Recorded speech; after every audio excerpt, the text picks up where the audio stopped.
It's hard to find a therapeutic activity that doesn't feel like a medical appointment. Also, I can interact more with a horse rather than a dog.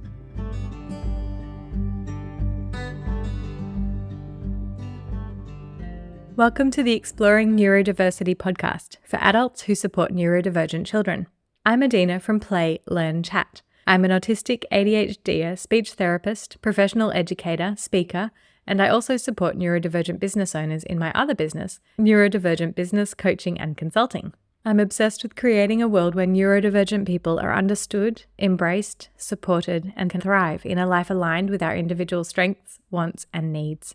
I bring a neurodiversity affirming approach and indeed a human affirming approach to the support that we all provide for neurodivergent kids in our lives. This podcast is recorded on the Aboriginal lands of the Gadigal and Bidjigal people.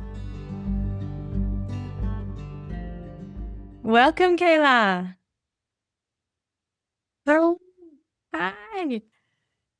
So Kayla and I have just been chatting as she's recorded a show for her YouTube channel, which I'll introduce in a moment, where she interviewed me. And now it's my turn to interview you. Let me introduce Kayla. If you haven't met her yet, I'm so excited to share with you Kayla's fabulous story and self and human, I'm just so excited for our chats. We've been waiting and talking over email for a while. And so Kayla Ireland is the host of Kindly Neurodivergent with Kay, a show that raises awareness about neurodivergence. She's an office manager at Silver Speech, and she co-hosts the Inside Scoop of Living with Cerebral Palsy, which highlights CP awareness. Kayla is also a co-author of Living with Cerebral Palsy, a powerful collection of personal stories led by Kyle Scott. She co-hosts, you do a lot of things. You do a lot, Kayla. I love that. Sounds a bit like me. She co-hosts Rock the World with Kay and Michelle, a podcast dedicated to amplifying voices, breaking barriers, and celebrating resilience. And I love it, by the way. It's fabulous. So all of the things I mentioned, I'm going to make as links in the show notes and wherever you're watching or listening, so you can follow Kay wherever you are. Also, Kayla is a communication assistant and dedicated member of many committees for Little Britches Therapeutic Riding, where she's an avid and experienced horseback rider. She's a college student at community college. And as you can see, and you're going to hear and learn, she's a happy, motivated, active, vibrant female with cerebral palsy and epilepsy, a powerful force advocating for inclusion, representation, and a limitless potential within each individual. Welcome.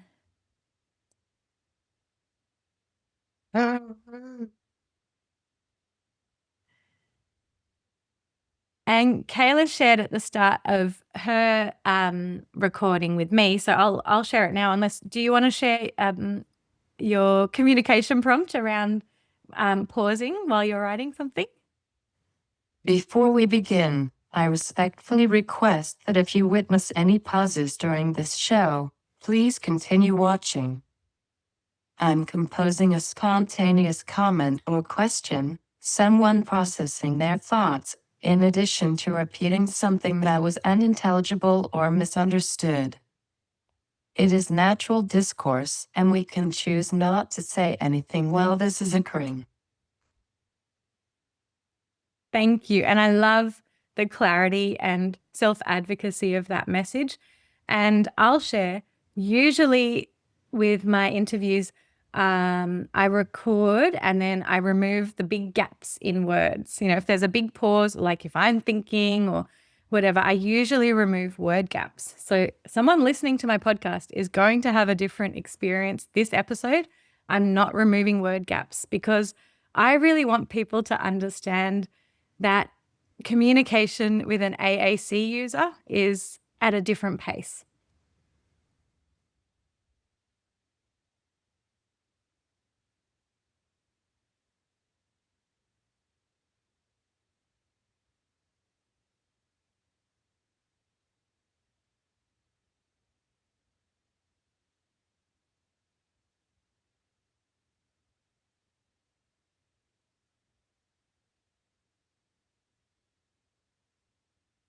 Thank you for that choice. You're welcome. And so, yeah, anyone listening, if you hear a pause, it's not that the podcast has gone quiet. You just wait it out because this is how our communication is going to go. So, Kayla, how are you? How are you? Body, mind, soul? Answer however you choose. I'm good today. Thank you for inviting me on and for the introduction. I look forward to discussing my journey. It's yeah, there's so much to chat about, and you shared with me your book chapter. Was that? Can I just check? Was that the chapter from the book Living with Cerebral Palsy? Yeah, cool. It's a really fantastic read, and I actually really want to read the rest of that book, so I'm going to seek it out. So thank you for that, and it helped me get really good background about you. Can you share with podcast listeners your journey to where you are now?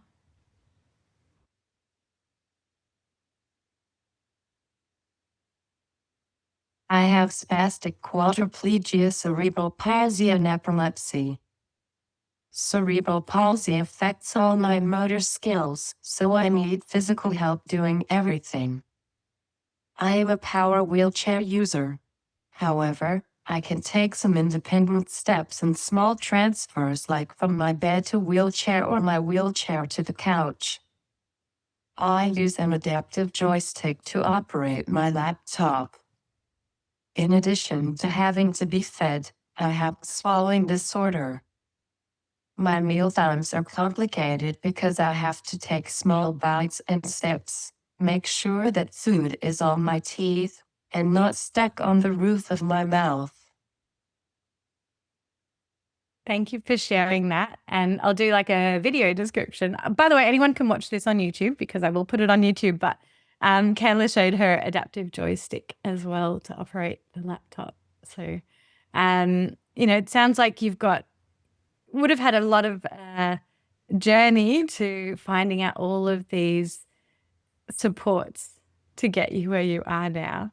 But you're more than just, your diagnoses and the things you use every day to help you. Also, you have so many special interests and glimmers, and I'd love to hear what are your lifelong special interests.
I like riding quads and snowmobiles, playing games, and spending time with family and friends. My favorite subject is math. I love to be organized. That's awesome. I think you and I have a lot of similarities. I can't see the math thing. That's not me, but I love being organized. I've never ridden a snowmobile. Do you ride the quads and snowmobiles on your property? That's awesome. Um, I I love that. You just have such a busy life. I wonder, we didn't prepare this question, but I'm curious, what are some of your favorite games that you love to play?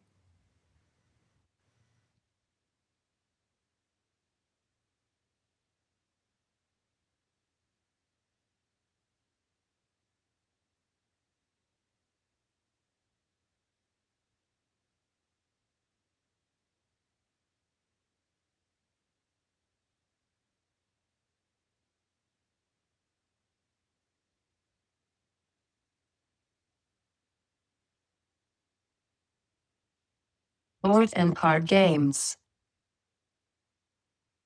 Nice. Do you play Uno?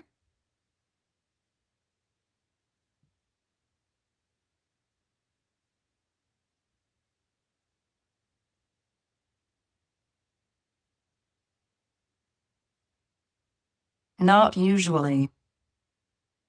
That one was on my mind because my daughter is getting good at it and she keeps winning.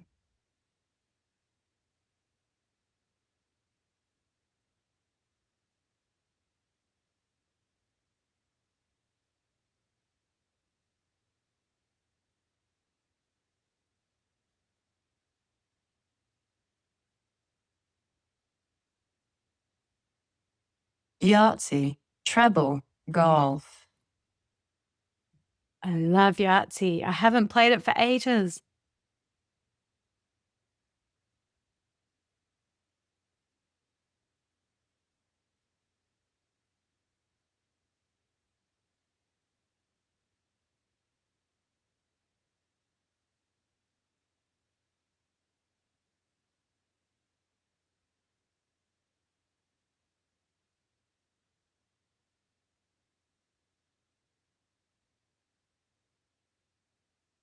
They have to meet my fine motor skills.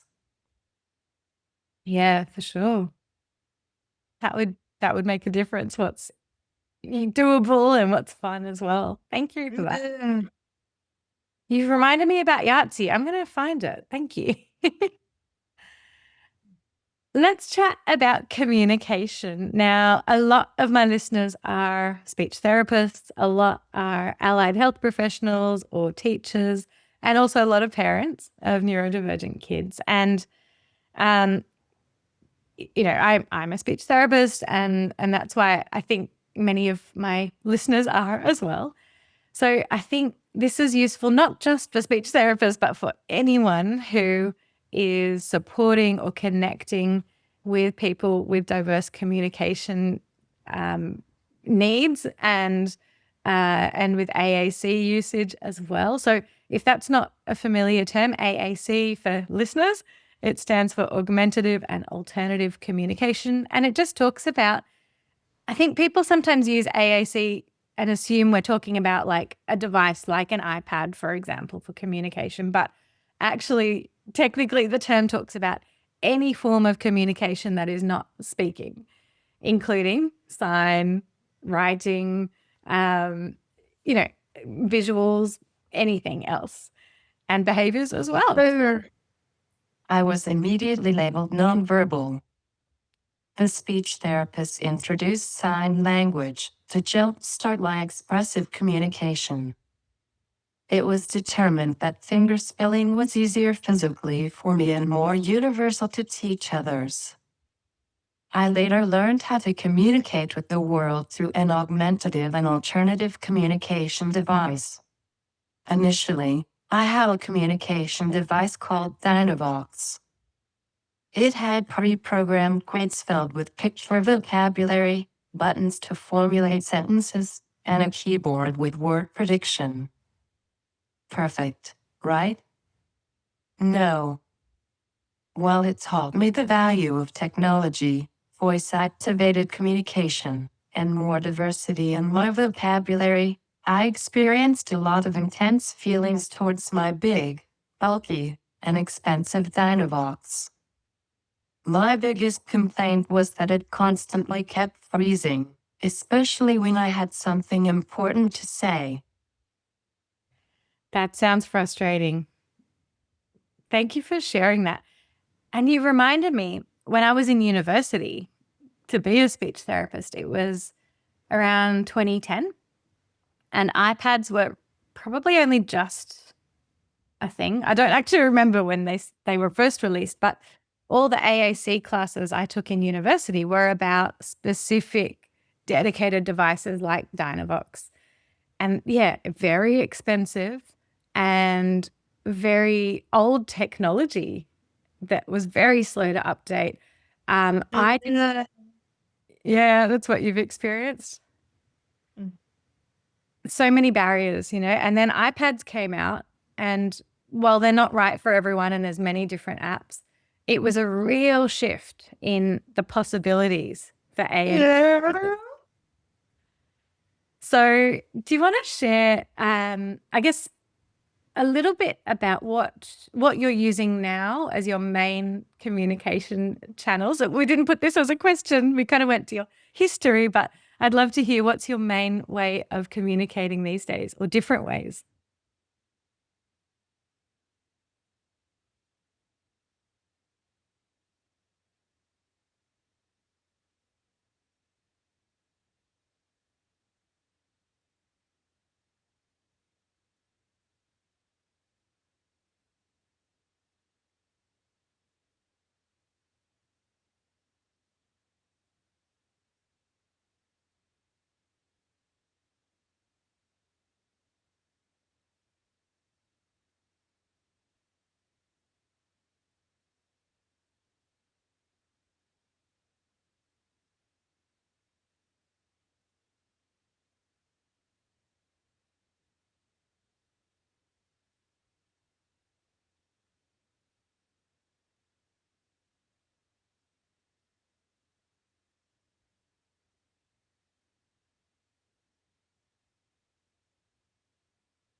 High school, it was suggested that I bring in my 9.4-inch iPad.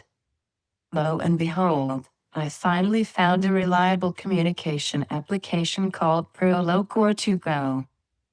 I actually prefer not to utilize the pre-programmed grids that automatically are provided on Proloquo to go. I find that it is too limiting and reminds me of the dinosaur I had. However, I take advantage of pre-programming my own thoughts for any presentations, interviews, and/or conversations I participate in. After graduation, I had another AAC evaluation where I switched to the device that I still have now, a 12.9-inch iPad Pro. It's so cool to hear that you found these more accessible ways of meeting your communication needs. I love that. Can you share anything more about like the frustrations that you've experienced when the tools that you have to communicate aren't matching the things that you want to share with people? I don't like forcing a hierarchy of communication styles. I don't categorize people as unfamiliar communication partners. I use whatever comes natural in the moment: fingerspelling, verbalizing letters and words, body language, or my device. At times, I preferred signing over using my device, especially when it could take longer to find the right picture than to fingerspell. Now that my device is fully text-based, it can still sometimes be quicker for me to fingerspell instead of hacking out words letter by letter even with predictive text. I say I'm nonverbal because to me, that means I use nonverbal communication. I don't fully understand this shift to calling it non-speaking, and personally, I question why my spoken language sometimes gets labeled as approximations if I have to work so hard to get those out and intelligible. Thanks for sharing that. Is there anything else that you wanted to add about how can people best support or communicate with AAC users in a general way? Be patient and look for all ways of communication. I love that. Thank you. That's such an important message.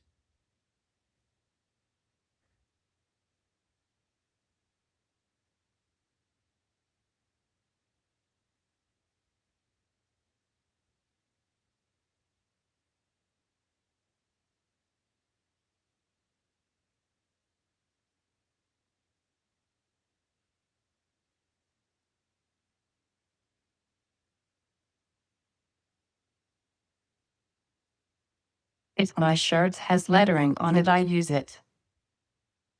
That's smart. Like pointing. Cool. I love that.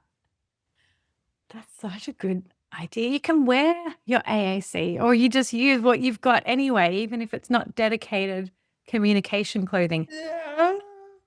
Thanks, Kayla. Very innovative, and, resourceful, I guess, as well.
Well, if pictures can say 1,000 words, then why not? That's really beautiful. Thank you. So good to, hear from you rather than talking about what AAC users like and their experience, where, we all need to listen more to lived experience, which is what I try to share. And I'm so, yeah, I know we're both doing it, aren't we, in our world? So thank you for that. And again, you're not an AAC user and that's you. You're many, many things. And one thing that I know you and I are both passionate about is horses and horse riding. I will admit it's like a lapsed part of my life, as in I haven't done horse riding for years. But now that you and I have been emailing and I'm thinking about it more, I'm like, I need to get back to it. Can you tell me about horse riding in your life?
In conjunction with traditional therapies, I started participating in alternative therapies, therapeutic riding, and aquatic therapy. I began therapeutic riding at a local professional association of therapeutic horsemanship certified center. Therapeutic riding is an activity that improves physical strength, facilitates sensory integration, and promotes emotional well-being through use of the horse's movements combined with simple exercises and games. When I started riding, I needed the help of a leader and two side walkers, one of which was an occupational therapist assisting me with my poor head neck control and weak core strength. After 13 years, I transitioned to the elite discipline of paradressage.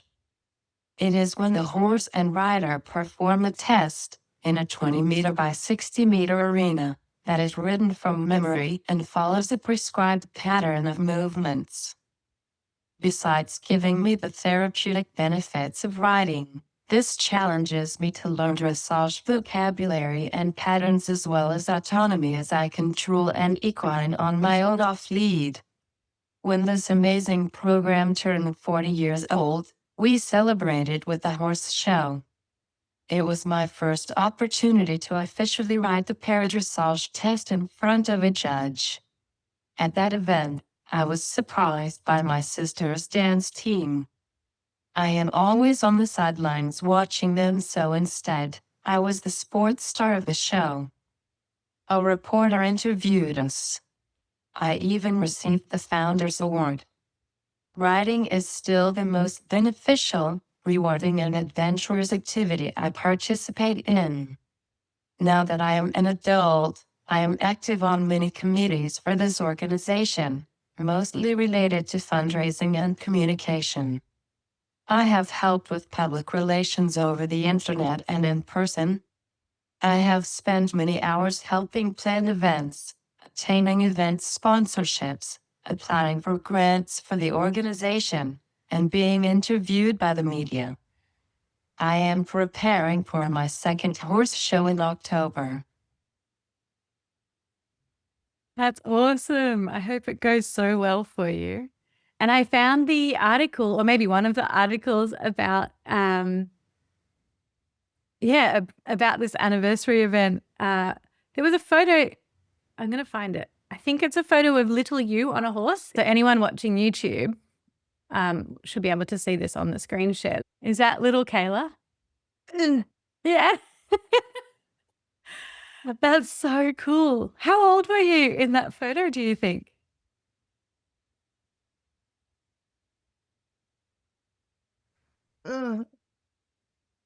Three. Age 3. Baby, maybe age 3.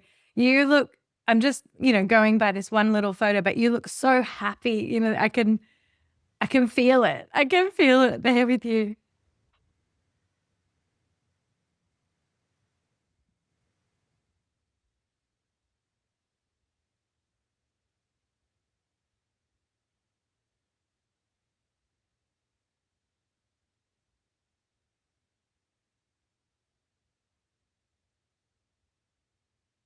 I will be riding in the morning.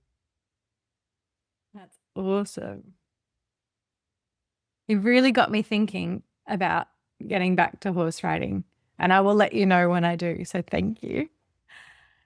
And I wonder then, what do you love about horses? Why do you find this enjoyable, horse riding, paradressage? It's hard to find a therapeutic activity that doesn't feel like a medical appointment. Also, I can interact more with a horse rather than a dog. That's really interesting. Yeah. I love that point, that so much of the support that we give people with disabilities, neurodivergent people, might feel like a medical appointment. And I'm sure you've had too many of those in your life. So isn't that beautiful?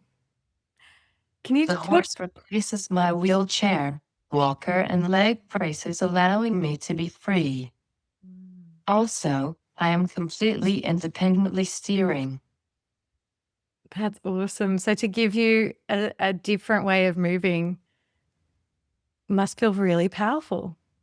Thank you for sharing that. I've been wondering about this for myself and for you as well, and others, but you seem to be following a lot of your dreams, and you're doing a lot of different things, for work, for study, for interests. What's enabled you to have your dreams and make them a reality? I don't know if you can say that. Do you feel that it's more your mindset, more the support you've received, or something else? Both. I don't let anything stop me. I love that. What would you say to younger you if you could? You can pick the age or whatever. Don't give up and prove everyone wrong in your unique way. They didn't know if I would pee on the potty or drink through a straw. And look at you now. Kayla, it is been such a pleasure to chat with you.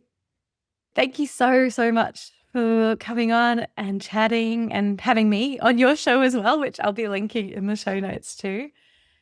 And thank you for the beautiful, amazing work you're doing in the world and the advocacy and the fabulous example of, somebody who is neurodivergent, disabled, and many other things, and doing many things. And Thank you, Aldina, for doing this with me. It was great to be on your show. so nice to chat, and I hope we keep in touch. I'm definitely going to let you know when I get on a horse again.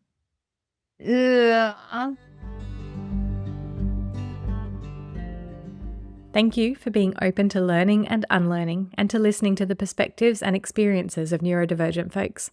If you found this episode helpful, please share it with a friend, share a screenshot on Instagram, pop a 5-star rating and a review in your favourite app, and join me on Instagram and Facebook. I'm at play.learn.chat. Have a beautiful day.